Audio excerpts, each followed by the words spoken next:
Welcome to the Banker Lamp. Please enjoy the video.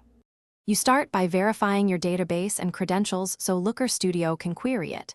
First, enable the proper connector and confirm network access and permissions. Once done, create a read-only user or service account and test the connection to check latency and authentication. Make sure to note the dataset, schema, and table names. Finally, open a new report and add the connector. This directly initiates the SQL-driven workflow, so you can build queries and visualizations immediately. You now craft the SQL that drives your report. Start in custom query mode and right-focus select statements. Push filters into the SQL to reduce transferred rows. Once done, add parameters or report controls to expose variables to viewers.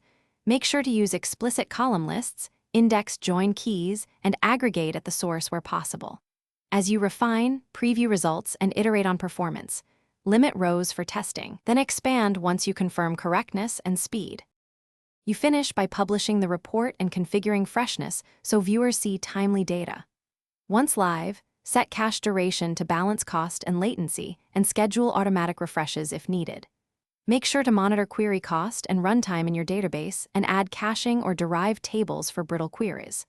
If something breaks, check the SQL syntax, user permissions, network access, and Looker Studio connector logs.